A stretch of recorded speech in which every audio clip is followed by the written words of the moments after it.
Friends, നമ്മൾ ഇന്ന് ഉണ്ടാക്കാൻ പോകുന്നത് ഓട്സ് ഉപയോഗിച്ചിട്ടൊരു ദോശയാണ്. അപ്പൊ നമ്മുടെ ഹെൽത്തി അടദോശ എല്ലാവരും കണ്ടില്ലേ? ഹെൽത്തി അടദോശ എങ്ങനെയുണ്ടായിരുന്നു? അല്പം എരിവൊക്കെയുള്ള ദോശയായിരുന്നു. ഇത് അത്ര എരിവില്ല, എങ്കിലും ഒരു ഹെൽത്തി ദോശ തന്നെയാണ്. ഹെൽത്തി ദോശ എന്ന് പറയുമ്പോൾ ഇത് അരയ്ക്കുക അങ്ങനെയുള്ള പരിപാടിയൊന്നുമില്ല കേട്ടോ. ദോശമാവ് അരയ്ക്കുക അങ്ങനെയുള്ള പ്രിപ്പറേഷൻസ് ഒന്നുമില്ല.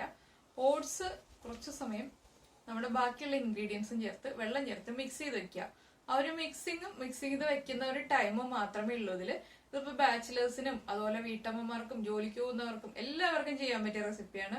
ഈവനിങ് സ്നാക്ക് ആയിട്ടാണ് ചെയ്യാൻ ഉദ്ദേശിക്കുന്നതെന്നുണ്ടെങ്കിൽ ജോലിക്ക് പോകുന്ന ആളുകളാണെങ്കിലും അതുപോലെ ബാച്ചിലേഴ്സ് ആണെങ്കിലും നമ്മൾ ഓഫീസിൽ നിന്ന് തിരിച്ചു വരുമ്പോൾ ഒന്ന് മിക്സ് ചെയ്ത് വെക്കുക. അതിനുശേഷം ഡ്രസ്സൊക്കെ ചേഞ്ച് ചെയ്ത് വന്നു കഴിയുമ്പോൾ നമ്മളൊന്ന് ഫ്രഷ് ആയി വന്നു കഴിയുമ്പോൾ കുക്കിംഗ് ടൈം ആയിട്ടുണ്ടാവും. ഒരു 20 മിനിറ്റോ 25 മിനിറ്റോ റെസ്റ്റ് ചെയ്ത് വെക്കുക നമ്മളെല്ലാം മിക്സ് ചെയ്തിട്ട്. അത്രയും ടൈം ഉണ്ടെങ്കിൽ നമുക്ക് വളരെ ഈസി ആയിട്ട് പ്രിപ്പയർ ചെയ്യാം. അതുപോലെ തന്നെ ബ്രേക്ക്ഫാസ്റ്റിനാണെങ്കിലും നമ്മളിപ്പോ രാവിലെ എഴുന്നേറ്റ് കഴിഞ്ഞിട്ട് ബാക്കിയുള്ള ജോലികൾ ചെയ്യുന്നതിന്റെ കൂടെ തന്നെ ഈ ഓട്സ് ഒന്ന് മിക്സ് ചെയ്ത് വെക്കുക. 25 മിനിറ്റ് കഴിയുമ്പോൾ ദോശ ഉണ്ടാക്കുക. വളരെ ഈസിയാണ്, അതുപോലെ തന്നെ വളരെ ഹെൽത്തി ആയിട്ടുള്ള റെസിപ്പിയാണ്. ഈ ഓട്സ് ദോശ നമ്മൾ ചെയ്യുമ്പോൾ എണ്ണയല്ല, നമ്മൾ നെയ്യാണ് യൂസ് ചെയ്യുന്നത്.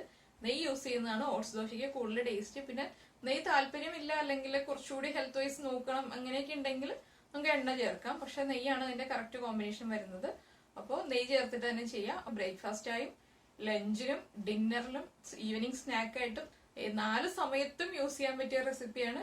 അപ്പൊ എന്റെ അടുത്ത് നിഷ ഞാൻ ഓട്സിന്റെ റെസിപ്പി ഇട്ടിരുന്നു. ഓട്സ് നമ്മളിപ്പോ എന്താ പറയാ, ഞാനതിൽ വെറുതെ ഓട്സ് മാത്രമേ പേര് കൊടുത്തിട്ടുണ്ടായിരുന്നുള്ളൂ. അപ്പൊ നമുക്ക് ഓട്സ് കഞ്ഞിന്നോ ഓട്സ് പാൽക്കഞ്ഞിന്നോ ഒക്കെ പറയാന്നുണ്ട് ഞാൻ പറഞ്ഞിരുന്നു. അപ്പൊ ഓട്സിന്റെ റെസിപ്പി ചെയ്തപ്പോ ഓട്സിൽ എരിവുള്ള റെസിപ്പി ചെയ്യാൻ പറ്റുമോ എന്ന് ചോദിച്ചിട്ടുണ്ടായിരുന്നു. അപ്പൊ ഇത് നിഷ ഒന്ന് ട്രൈ ചെയ്ത് നോക്ക്. വളരെ ഈസിയാണ്. ഓട്സ് ഉണ്ടാക്കുന്ന പോലെ തന്നെ ഓട്സിന്റെ റെസിപ്പീസ് എല്ലാം സിമ്പിൾ ആണ്. അപ്പൊ ഇതൊരു എരിവുള്ള റെസിപ്പിയാണ് നിഷ ചോദിച്ചത് ഓട്സിന്റെ. ഇത് ചെറിയ എരിവുണ്ട്. പിന്നെ കൂടുതൽ എരിവ് വേണമെന്നുണ്ടെങ്കിൽ പച്ചമുളകിന്റെ എണ്ണം കൂടുതലായിട്ട് ചേർക്കുക. അതൊക്കെ നമ്മുടെ ആവശ്യത്തിനനുസരിച്ച് ചേർക്കുക. അപ്പൊ നമുക്ക് എങ്ങനെയാണ് നമ്മുടെ വളരെ സിമ്പിളും അതുപോലെ തന്നെ ഹെൽത്തിയുമായിട്ടുള്ള ഓട്സ് ദോശ റെഡിയാക്കാന്ന് നോക്കാം.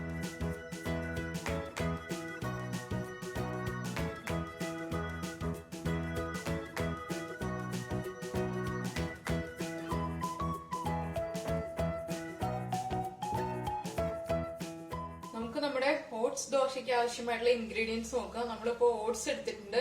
അതുപോലെ തന്നെ എടുത്തിട്ടുള്ളത് ജീരകം, കാശ്മീരി ചില്ലി പൗഡർ, മഞ്ഞൾപ്പൊടി, നെയ്യ്, വെള്ളം, കറിവേപ്പില, ഇഞ്ചി, പച്ചമുളക്, സവോള.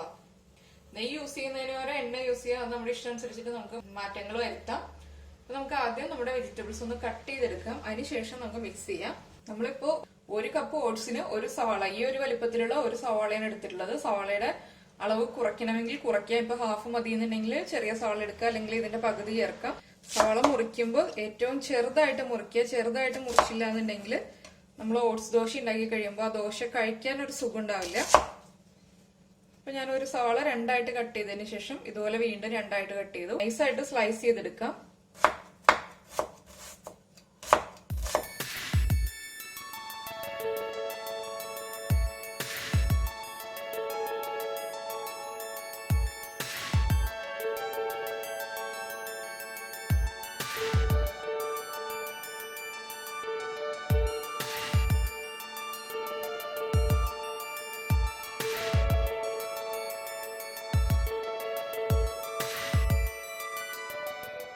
ഇതുണ്ടോ, നമ്മള് സവാള ഇതുപോലെ ഏറ്റവും നൈസായിട്ട് തന്നെ സ്ലൈസ് ചെയ്തെടുക്കുക. ഏറ്റവും നൈസായിട്ട് എന്ന് പറഞ്ഞാൽ നമ്മളെ കൊണ്ട് കട്ട് ചെയ്യാവുന്നതിന്റെ പരമാവധി നൈസായിട്ട് കട്ട് ചെയ്തെടുക്കുക. ഇത് ഇതുപോലെ തന്നെ കട്ട് ചെയ്യണം കേട്ടോ. ഇതിപ്പോ 2 ആക്കാതെ നീളത്തിൽ മാത്രം സ്ലൈസ് ചെയ്തെടുത്തിട്ടുണ്ടെങ്കിൽ ദോശയില് സവാള അങ്ങനെ തന്നെ കിടക്കും. അപ്പൊ അത് ശരിയാവില്ല. അതുകൊണ്ട് ആ വലിയ പീസ് ആകുമ്പോൾ നമുക്ക് ചവയ്ക്കാനും കടിക്കുമ്പോൾ അത്ര സുഖം തോന്നില്ല. അതുകൊണ്ട് ഇതുപോലെ തന്നെ കട്ട് ചെയ്യുക. ഇനിയിപ്പോ നമ്മൾ എടുത്തു വെച്ചിരിക്കുന്ന ഓട്സിലേക്ക് ഈ സവാള ചേർക്കുക. അതുപോലെ തന്നെ പച്ചമുളക് നമ്മുടെ എരിവനുസരിച്ച് ചേർക്കാം. ഞാനിപ്പോ 2 പച്ചമുളക് യൂസ് ചെയ്യുന്നുണ്ട്. ഇപ്പൊ ചെറിയ എരിവ് ഉണ്ടാവുള്ളൂ. അതുപോലെ തന്നെ എരിവ് കൂടുതൽ വേണമെന്നുണ്ടെങ്കിൽ കൂടുതൽ പച്ചമുളക് ചേർക്കുക. പച്ചമുളകും ഏറ്റവും ചെറുതായിട്ട് തന്നെ മുറിക്കുക.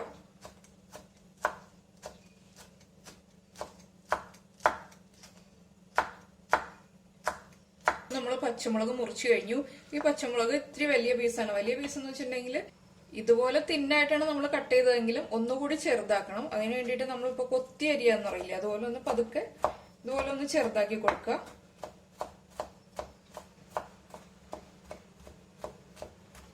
അപ്പൊ പച്ചമുളക് നന്നായിട്ട് ചെറുതായി വന്നു. ഇത് നമുക്ക് നമ്മുടെ ഓട്സിലേക്ക് ചേർക്കാം. അതുപോലെ തന്നെ ഇഞ്ചിയും ഇത് പച്ചമുളക് മുറിച്ചതുപോലെ തന്നെ മുറിച്ചെടുക്കുക. നമുക്ക് ഇഞ്ചിയും പച്ചമുളകും ഒരുമിച്ച് ഓട്സിലേക്ക് ചേർക്കാം. ഇഞ്ചി കട്ട് ചെയ്യാം.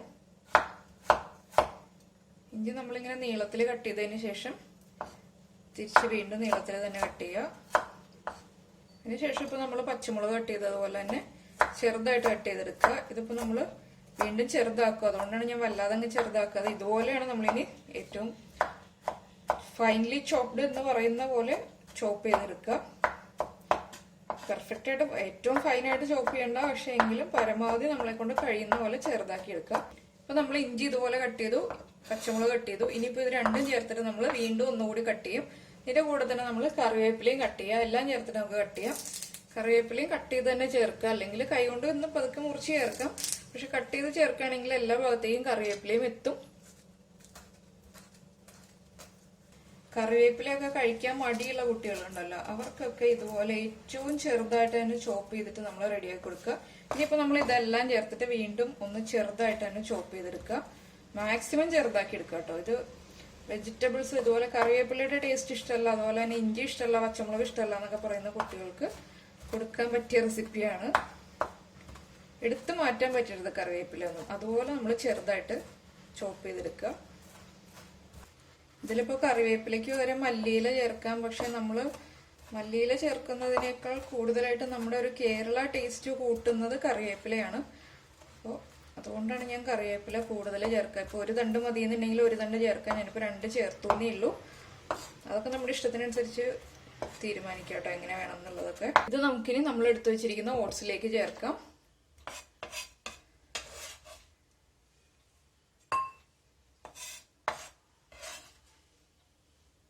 ഇതിലേക്ക് നമുക്ക് 2 പിഞ്ച് നല്ല ജീരകം ചേർക്കാം.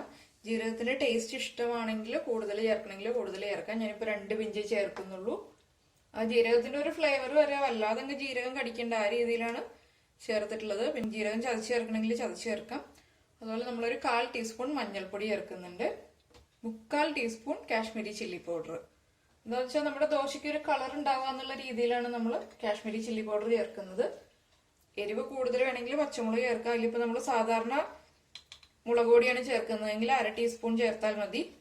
ഇനിയിപ്പോ നമുക്ക് ഉപ്പ് ചേർക്കാം. ദോശയ്ക്ക് ആവശ്യമായിട്ടുള്ള ഉപ്പ് ചേർക്കുക. നമ്മളിപ്പോ നമ്മുടെ മെഷറിംഗ് കപ്പിന് 1 കപ്പാണ് ഓട്സ് എടുത്തത്. ഇനിയിപ്പോ ഇതിന് 1.5 കപ്പ് വെള്ളം ചേർത്ത് മിക്സ് ചെയ്യാം.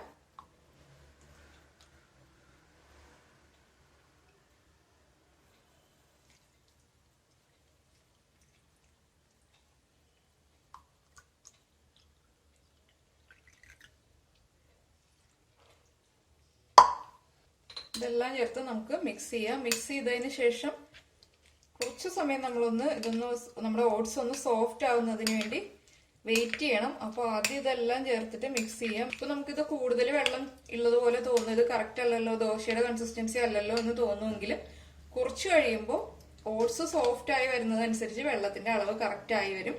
അപ്പൊ അത് ഓർത്ത് ടെൻഷൻ ഒന്നും ആവണ്ട. നമുക്കിതൊന്ന് ഉപ്പ് ചെക്ക് ചെയ്ത് നോക്കുക. ഉപ്പ് പാകാണോ നോക്കുക. ഉപ്പ് കുറച്ച് മുന്നിലായിട്ട് നിൽക്കണം. എന്താണെന്ന് വെച്ചാൽ ഓട്സിലേക്ക് ഉപ്പൊക്കെ പിടിച്ചു വരുമ്പോൾ ഉള്ള രീതിയിൽ നമ്മൾ വളരെ കുറച്ചായിട്ട്, സാധാരണ ഉപ്പ് ചെക്ക് ചെയ്യുമ്പോൾ ഉപ്പ് കറക്റ്റ് ആണെങ്കിൽ ഒരു 2 പിഞ്ചും കൂടി ഉപ്പ് കൂടുതൽ ചേർത്ത് കൊടുക്കുക.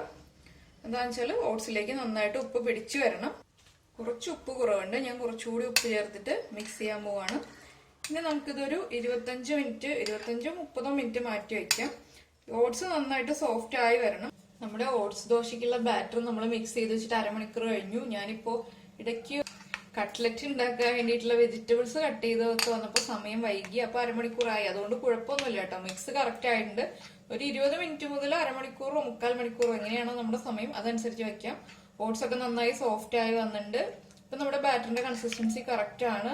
വല്ലാതെ അങ്ങ് വെള്ളം പോലെയല്ല, അത്യാവശ്യം തിക്കാണ്. എന്നാൽ ഓട്സ് ഒക്കെ വല്ലാതെ അങ്ങ് പേസ്റ്റ് പോലെ ആയി പോയിട്ടില്ല. എന്താ വെച്ചാൽ നമ്മൾ മിക്സിയിലൊന്നും അടിച്ചെടുത്തിട്ടില്ല. ഓട്സ് ഒക്കെ കറക്റ്റ് ആയിട്ട് സോക്കായി വന്നിട്ടുണ്ട്. ഈ ഒരു കൺസിസ്റ്റൻസി ഞാനിപ്പോ ഈ ഒരു ഇതിലെടുക്കുകയാണെങ്കിൽ നമ്മളിങ്ങനെ ഒഴിക്കുമ്പോൾ ഈ ഒരു കൺസിസ്റ്റൻസി, ഇതാണ് നമ്മുടെ ബാറ്ററിന്റെ കറക്റ്റ് കൺസിസ്റ്റൻസി എന്ന് പറയുന്നത്. ഇനിയിപ്പോ നമുക്ക് ദോശ റെഡിയാക്കി തുടങ്ങാം. നമുക്ക് നമ്മുടെ ഓട്സ് ദോശ കുക്ക് ചെയ്ത് തുടങ്ങാം. കുക്ക് ചെയ്ത് തുടങ്ങാനായിട്ട് ആദ്യം ഒരു പാൻ വെച്ചിട്ട് നന്നായിട്ട് ചൂടാക്കുക. പാൻ ചൂടായി വരുമ്പോൾ കുറച്ച് നെയ്യ് ഒഴിച്ചു കൊടുക്കുക. കൂടുതൽ നെയ്യായി പോകണ്ട, കുറച്ച് നെയ്യ് അപ്ലൈ ചെയ്ത് കൊടുക്കുക. നമ്മുടെ ദോശ പാനിൽ നിന്ന് വിട്ടു വരാൻ വേണ്ടിയിട്ടാണ് നമ്മൾ കുറച്ച് നെയ്യ് ആദ്യം അപ്ലൈ ചെയ്ത് കൊടുക്കുന്നത്. ദോശയുടെ ബാറ്റർ നമുക്ക് പാനിലേക്ക് ഒഴിച്ചു കൊടുക്കാം. ദോശയുടെ ബാറ്റർ എടുക്കുമ്പോൾ നന്നായി മിക്സ് ചെയ്ത് തന്നെ എടുക്കുക. ഇല്ലാന്നുണ്ടെങ്കിൽ വെള്ളം പോലെ മാത്രം നമ്മുടെ ആ ഒരു വെള്ളം മാത്രമേ പോരും, ഓട്സ് അതിൽ തന്നെ നിൽക്കും. അപ്പോൾ നന്നായി മിക്സ് ചെയ്തെടുക്കുക.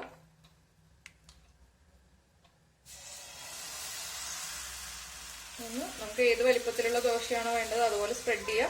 വല്ലാതെ അങ്ങ് സ്പ്രെഡ് ചെയ്ത് കൊടുക്കാതിരിക്കുന്നതാണ് നല്ലത്. ചെറിയ ചെറിയ ദോശ ഉണ്ടാക്കി എടുക്കുന്നതായിരിക്കും നമുക്ക് എളുപ്പം ഹാൻഡിൽ ചെയ്യാനും. അതുപോലെ തന്നെ ഇതൊന്ന് കറക്റ്റായിട്ട് സ്പ്രെഡായി വരാനും എല്ലാം എളുപ്പം ചെറിയ ചെറിയ ദോശയായിരിക്കും. പിന്നെ നമുക്ക് ഏത് രീതിയിൽ വലിപ്പത്തിൽ വേണമെങ്കിലും ചെയ്തെടുക്കാം. ഞാനിപ്പോൾ ചെറിയ ദോശയാണ് ചെയ്യുന്നത്, വലിയ ദോശയല്ല. അത്യാവശ്യം കുറച്ച് തിക്നെസ് ഉള്ള ദോശയാണ് ചെയ്യുന്നത്. നമ്മൾ ഈ ബാറ്റർ ഫില്ലാവാത്ത പോർഷൻസ് ഒക്കെ ഈ ദോശ പാനിലുള്ള ബാറ്റർ തന്നെ അങ്ങോട്ടും ഇങ്ങോട്ട് ആക്കി കൊടുക്കുമ്പോൾ അത് എല്ലായിടത്തേക്ക് സ്പ്രെഡായി വന്നോളും. ഇനിയിപ്പോൾ നമുക്കിത് കുക്ക് ചെയ്തെടുക്കാം. കുക്ക് ചെയ്യുമ്പോൾ മീഡിയം ഫ്ലെയിമിൽ വെച്ചിട്ട് അടച്ചു വെച്ച് കുക്ക് ചെയ്യുക. ഒരു സൈഡ് കുക്കായി വരുന്നത് വരെ. ഒരു സൈഡ് കുക്കായി വരുമ്പോൾ നമുക്ക് നെയ്യൊക്കെ ചേർത്ത് കൊടുക്കാം. ഒരു സൈഡ് കുക്കായി വരട്ടെ. ഞാൻ മീഡിയം ഫ്ലെയിമിലാണ് വെച്ചിട്ടുള്ളത്. ഇപ്പൊ നമ്മുടെ ദോശ ഒരു ഹാഫ് കുക്കായി വന്നിട്ടുണ്ട്. നമുക്ക് ഇതിലേക്ക് കുറച്ച് നെയ്യ് ചേർത്ത് കൊടുക്കാം. ഇത് ഓപ്ഷനിലാണ്. നെയ്യ് ചേർക്കണം എന്നുണ്ടെങ്കിൽ മാത്രം നെയ്യ് ചേർക്കുക. എന്താണെന്ന് വെച്ചിട്ടുണ്ടെങ്കിൽ കൊളസ്ട്രോൾ ഒക്കെ ഉള്ള ആളുകളാണെങ്കിൽ നെയ്യ് ചേർക്കേണ്ട. ഇപ്പൊ ഡയറ്റ് ഒക്കെ നോക്കുന്ന ആളുകളാണെങ്കിൽ നെയ്യ് അധികം യൂസ് ചെയ്യാതെ കുറച്ച് എണ്ണ യൂസ് ചെയ്യുക, നെയ്യ് ഒഴിവാക്കുക. ഇനിയിപ്പോൾ നമുക്കിതൊന്ന് തിരിച്ചിട്ട് കൊടുക്കാം. ഇത് കുറച്ച് സമയം എടുത്ത് ചെയ്യേണ്ട ദോശയാണ്. അപ്പോൾ ഒരു സൈഡ് കുക്കായി, നമുക്ക് അടുത്ത സൈഡും ഇതുപോലെ തന്നെ. ഞാനിപ്പോൾ ലോ ഫ്ലെയിമിലാണ് വെച്ചിട്ടുള്ളത്. ഇനിയിപ്പോൾ നമുക്ക് ലോ ഫ്ലെയിമിൽ വെച്ച് കുക്ക് ചെയ്തെടുക്കാം. ഇപ്പോൾ നമ്മൾ വീണ്ടും അടച്ചു വെച്ച് കുക്ക് ചെയ്യാണ്. ലോ ഫ്ലെയിമിലാണ് ഇപ്പോൾ വെച്ചത്. ആദ്യം നമ്മൾ മീഡിയം ഫ്ലെയിമിലാണ് വെച്ചത്, ഇപ്പോൾ ലോ ഫ്ലെയിമിലാണ് വെച്ചിട്ടുള്ളത്. ഇത് ഈ സൈഡും കൂടി ഒന്ന് കുക്കായി വരട്ടെ. ഇപ്പോൾ കൂടുതൽ നെയ്യ് ചേർത്തിട്ട് ചെയ്യണമെങ്കിൽ കൂടുതൽ നെയ്യ് ചേർത്തിട്ട് ചെയ്യാം. അതുപോലെ തന്നെ ഇപ്പോൾ ഷുഗറും പ്രഷറും ഉള്ള ആൾക്കാർക്കും എല്ലാ അസുഖങ്ങളുള്ള ആൾക്കാർക്കും കഴിക്കാൻ പറ്റിയൊരു ദോശയാണ്. പക്ഷെ കൊളസ്ട്രോൾ ഉള്ള ആളുകൾ മാത്രം ചെയ്യുമ്പോൾ നെയ്ക്ക് പകരം എണ്ണ ചേർക്കുക. ഇത് നന്നായിട്ടൊന്ന് മൊരിഞ്ഞു വരണം കേട്ടോ. രണ്ട് സൈഡും മൊരിഞ്ഞു വരണം. നമ്മളിപ്പോൾ കുറച്ച് സമയം അടച്ചു വെച്ചു. വീണ്ടും നമുക്ക് കുറച്ച് സമയം തുറന്നു വെച്ചതിന് ശേഷം ഒന്ന് മൊരിഞ്ഞു വരുന്നത് വരെ കുക്ക് ചെയ്യാം. നമ്മൾ ആ നെയ്യൊക്കെ പാനിൽ അപ്ലൈ ചെയ്തിട്ടുണ്ടല്ലോ, അപ്പോൾ ആ നെയ്യിലൊന്ന് നന്നായിട്ട് മൊരിഞ്ഞു വരട്ടെ. ഇത് ചൂടോടുകൂടി തന്നെ ഉണ്ടാക്കി കഴിക്കാം. അങ്ങനെ ആകുമ്പോഴേ ടേസ്റ്റ് ഉണ്ടാവുള്ളൂ. ചൂട് കുറഞ്ഞു കഴിയുമ്പോൾ അത്ര ടേസ്റ്റ് ഉണ്ടാവില്ല. എന്താണെന്ന് വെച്ചാൽ ഓട്സ് ആണ്. ഓട്സിന്റെ ടേസ്റ്റ് എല്ലാവർക്കും അറിയാവുന്നതാണ്. ഓട്സ് എങ്ങനെ ചെയ്താലും ഹെൽത്ത് വൈസ് നോക്കുകയാണെങ്കിൽ ഹെൽത്തി റെസിപ്പിയാണ്. പക്ഷെ ടേസ്റ്റ് വൈസ് നോക്കുകയാണെങ്കിൽ ഓട്സിന് വല്ലാതെ ടേസ്റ്റുള്ള ഇതൊന്നും അല്ല. അപ്പം അത് നമ്മൾ പിന്നെ ഹെൽത്തും കൂടുതൽ ഡയറ്റും ഒക്കെ നോക്കുന്ന ആളുകളാണ് കൂടുതലായിട്ട് ഓട്സ് യൂസ് ചെയ്യുന്നത്. അപ്പോൾ അതനുസരിച്ചിട്ട് അതിന്റെ ടേസ്റ്റ് അറിയാവുന്ന ആളുകളാണല്ലോ എല്ലാവരും. ഈ സൈഡൊന്ന് നമുക്ക് മീഡിയം ഫ്ലെയിമിൽ വെച്ച് കുക്ക് ചെയ്യാം. ആദ്യം അടച്ചു വെച്ച് കുക്ക് ചെയ്യുക. അതിനുശേഷം അടച്ചു വെച്ച് കുക്ക് ചെയ്യുമ്പോൾ ലോ ഫ്ലെയിമിൽ വെക്കുക. അതിനുശേഷം നമുക്ക് മീഡിയം ഫ്ലെയിമിൽ വെച്ച് കുക്ക് ചെയ്യുക. അതിപ്പോൾ നമ്മൾ ദോശ ഉണ്ടാക്കിയതിന് ശേഷം കൊടുക്കുകയാണെങ്കിൽ ഓട്സ് ദോശയാണെന്ന് പറയാതെ കൊടുക്കുകയാണെങ്കിൽ ഇതിപ്പോൾ മുട്ട പൊരിച്ചതാണെന്നുള്ള രീതിയിൽ കാണുമ്പോൾ അങ്ങേ തോന്നുള്ളൂ, അല്ലാതെ ദോശയായിട്ട് തോന്നില്ല. എന്താണെന്ന് വെച്ചാൽ നമ്മൾ പച്ചമുളകും അതുപോലെ തന്നെ നമ്മൾ ഇട്ടിരിക്കുന്ന കറിവേപ്പിലയും സവാളയും എല്ലാം കാണുമ്പോൾ മുട്ട പൊരിച്ച് വെച്ചിരിക്കുന്ന പോലെ തന്നെയുള്ളൂ. ഇത് കണ്ടോ, ഈ സൈഡ് ഇപ്പോൾ നന്നായിട്ട് മൊരിഞ്ഞു വന്നിട്ടില്ല. കുറച്ച് സമയം കൂടി ഒന്ന് മൊരിഞ്ഞു വരണം. അപ്പോഴേ നമ്മുടെ ദോശയ്ക്ക് കറക്റ്റായിട്ട് ടേസ്റ്റ് വരുള്ളൂ. നമുക്ക് കുറച്ച് സമയം വെയിറ്റ് ചെയ്തതിന് ശേഷം നന്നായി കുക്ക് ചെയ്തെടുക്കാം. നമ്മുടെ ദോശ കുക്കായിട്ടുണ്ട്. ഇത് കണ്ടോ, രണ്ട് സൈഡും കുക്കായിട്ടുണ്ട്. ഇതുപോലെ ഒരു ചെറിയ ബ്രൗൺ സ്പോട്ട്സ് ഒക്കെ ബ്രൗൺ കളർ ഒന്ന് വന്നു കഴിയുമ്പോൾ നമുക്ക് കാണുമ്പോൾ അറിയാമല്ലോ ദോശ കുക്കായിട്ടുണ്ടോ ഇല്ലയോ എന്നുള്ളത്. ഇതുപോലെ ആയി വരുമ്പോൾ നമുക്ക് ദോശ പാനിൽ നിന്ന് മാറ്റാം. അതുപോലെ തന്നെ നമുക്ക് അടുത്ത ദോശ റെഡിയാക്കി എടുക്കാം.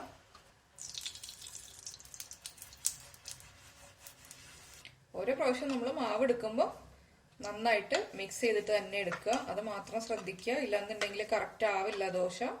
അതുപോലെ പാനിന്റെ ചൂടും കറക്റ്റ് ആയിരിക്കണം.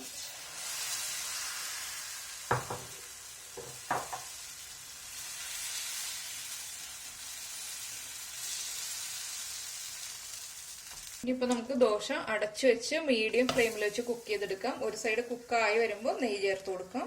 നമ്മുടെ ദോശ ഒരു സൈഡ് കുക്കായി വന്നു. നമുക്കിനി നെയ്യ് ചേർത്ത് കൊടുക്കാം. എണ്ണയാണ് ചേർക്കുന്നതെങ്കിൽ ഈ സമയത്ത് എണ്ണ ചേർത്ത് കൊടുക്കാം. നെയ്യാണ് യൂസ് ചെയ്യുന്നതെങ്കിൽ നെയ്യ് ചേർത്ത് കൊടുക്കാം.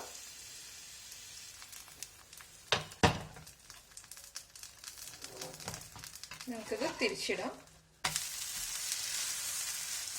തിരിച്ചിട്ടതിന് ശേഷം ലോ ഫ്ലെയിമിൽ കുക്ക് ചെയ്യുക. അതിനുശേഷം നമുക്ക് തുറന്നു വെച്ചതിന് ശേഷം മീഡിയം ഫ്ലെയിമിൽ വെച്ച് കുക്ക് ചെയ്യാം. അപ്പം ഞാനിപ്പോൾ ലോ ഫ്ലെയിമിൽ വെച്ച് കുക്ക് ചെയ്യുക. അതിനുശേഷം തുറന്നു വെച്ചതിന് ശേഷം മീഡിയം ഫ്ലെയിമിൽ വെച്ച് കുക്ക് ചെയ്യുക എന്ന് പറഞ്ഞാൽ എന്താണെന്ന് വെച്ചാൽ നമ്മൾ സാധാരണ ഏത് ദോശ ചെയ്യുന്നതിനേക്കാൾ കുറച്ച് സമയം കൂടുതൽ കുക്ക് ചെയ്തെടുക്കണം. ഓട്സ് ദോശ ആകുമ്പോൾ കുക്കിംഗ് ടൈം കൂടുതലാണ്. അതുകൊണ്ടാണ് നമ്മൾ കുറച്ച് സമയം അടച്ചു വെച്ചതിന് ശേഷം ലോ ഫ്ലെയിമിൽ വെക്കുക, അതിനുശേഷം മീഡിയം ഫ്ലെയിമിൽ വെക്കുക എന്ന് പറയുന്നത്. നമ്മൾ ദോശ ഒഴിച്ചിട്ട് ഉടനെ തന്നെ തിരിച്ചിടാൻ ശ്രമിച്ചിട്ടുണ്ടെങ്കിൽ കറക്റ്റായിട്ട് ദോശ വിട്ടു പോകുന്നത് തന്നെ കുക്ക് ആയിട്ടുണ്ടാവില്ല. ഇപ്പൊ നമ്മൾ തുറന്നു, ഇനിയിപ്പോൾ നമുക്ക് മീഡിയം ഫ്ലെയിമിൽ വെച്ച് കുക്ക് ചെയ്തെടുക്കാം. ഒന്ന് മൊരിഞ്ഞ് വരുന്നത് വരെ നമ്മൾ കുക്ക് ചെയ്തെടുക്കുക. ഇല്ലാന്നുണ്ടെങ്കിൽ കറക്റ്റായിട്ട് ഓട്സ് ഒന്നും കുക്ക് ആവില്ല. എല്ലാ ദോശയും ചെയ്യുന്ന പോലെ തന്നെ നമ്മൾ ഈ ദോശ ചെയ്തെടുക്കാൻ ശ്രമിക്കരുത്. അപ്പോൾ കുറച്ച് സമയം വെയിറ്റ് ചെയ്ത് തന്നെ കുക്ക് ചെയ്തെടുക്കുക. എന്നാലേ നന്നായിട്ട് മൊരിഞ്ഞ് നന്നായിട്ട് കുക്കായി വരുള്ളൂ. അല്ലാന്നുണ്ടെങ്കിൽ ഇപ്പോൾ നമ്മൾ ഇളക്കിയെടുക്കാൻ ശ്രമിച്ചിട്ടുണ്ടെങ്കിൽ ദോശ വിട്ടു വരും, ഇൻസൈഡ് ഒട്ടും കുക്കാവില്ല. ആകെ കഴിച്ചു നോക്കുമ്പോൾ പിന്നെ ഇനിയിപ്പോൾ ഓട്സ് ദോശ ഒരിക്കലും കഴിക്കില്ല എന്ന് പറയുന്ന അവസ്ഥയിലേക്ക് ആയിപ്പോവും. അതുകൊണ്ട് നമ്മൾ ശ്രദ്ധിക്കുക. കുക്കിംഗ് ടൈം കൂടുതലാണ്. ഒന്ന് പതുക്കെ ഇടയ്ക്കൊന്ന് പ്രസ് ചെയ്ത് കൊടുക്കുക. ഒന്ന് നന്നായിട്ട് മൊരിയാൻ വേണ്ടിയിട്ട് നമ്മളൊന്ന് പതുക്കെ പ്രസ് ചെയ്ത് കൊടുക്കുക. അല്ലാതെ അങ്ങ് അമർത്തി പ്രസ് ചെയ്യേണ്ട. നമ്മളിപ്പോൾ ചപ്പാത്തിക്ക് ഉണ്ടാക്കുമ്പോൾ പ്രസ് ചെയ്യില്ല, അതുപോലെ പ്രസ് ചെയ്ത് കൊടുക്കുക. ഇതിപ്പോൾ കറി ചേർത്തിട്ട് കഴിക്കാം, അതുപോലെ തന്നെ ചട്നിയുടെ കൂടെ കഴിക്കാം. ഓട്സ് ദോശയുടെ കൂടെ നമുക്ക് എന്ത് വേണമെങ്കിലും കഴിക്കാം. ചട്നിയാണോ കറിയാണോ ഏതാണോ നമുക്ക് അവൈലബിൾ. ഇപ്പോൾ ഒന്നുമില്ലാന്നുണ്ടെങ്കിൽ നമുക്കൊരു പിക്കിൾ ഉണ്ടെങ്കിൽ, ലെമൺ പിക്കിളൊക്കെ ഉണ്ടെങ്കിൽ ലെമൺ പിക്കിൾ ചേർത്തിട്ട് കഴിക്കാം. നമ്മുടെ ദോശയുടെ രണ്ട് സൈഡും കുക്കായി വന്നിട്ട് നമുക്ക് ഇതുപോലെ ബാക്കിയുള്ള ദോശകളൊക്കെ റെഡിയാക്കി എടുക്കാം. ഇപ്പൊ നമ്മുടെ ഹെൽത്തി ഓട്സ് ദോശ റെഡി ആയിട്ടുണ്ട്. ഞാനിപ്പോ കോക്കനട്ട് ചട്നിയുടെ കൂടെയാണ് ദോശ കഴിക്കാൻ പോകുന്നത്. നമ്മളിപ്പോ എടുത്തിരിക്കുന്ന ഈ ഒരു അളവിൽ നിന്ന് നമുക്ക് 6 ദോശ, ഈ വലിപ്പത്തിലുള്ള 6 ദോശ ഉണ്ടാക്കിയെടുക്കാം. ഇപ്പോൾ നമ്മുടെ വീട്ടിലുള്ള മെമ്പേഴ്സിന്റെ എണ്ണം അനുസരിച്ച് നമുക്ക് എത്ര ദോശ വേണോ അതനുസരിച്ച് നമ്മൾ ഇൻഗ്രീഡിയൻസ് എടുക്കുക. എരിവൊക്കെ നമ്മുടെ ടേസ്റ്റ് അനുസരിച്ച് തീരുമാനിക്കുക. പച്ചമുളകിന്റെ എണ്ണം കൂട്ടണമെങ്കിൽ കൂട്ടാം. ഇതിപ്പോ വളരെ ചെറിയ എരിവുള്ളൂ ദോശയ്ക്ക്. അപ്പോൾ എല്ലാവരും ഓട്സ് ദോശ ഉണ്ടാക്കി കഴിച്ചതിന് ശേഷം ഫീഡ്ബാക്ക് അറിയിക്കുക. നമുക്ക് നമ്മുടെ അടുത്ത റെസിപ്പിയുമായിട്ട് അടുത്ത ദിവസം കാണാം. ബൈ.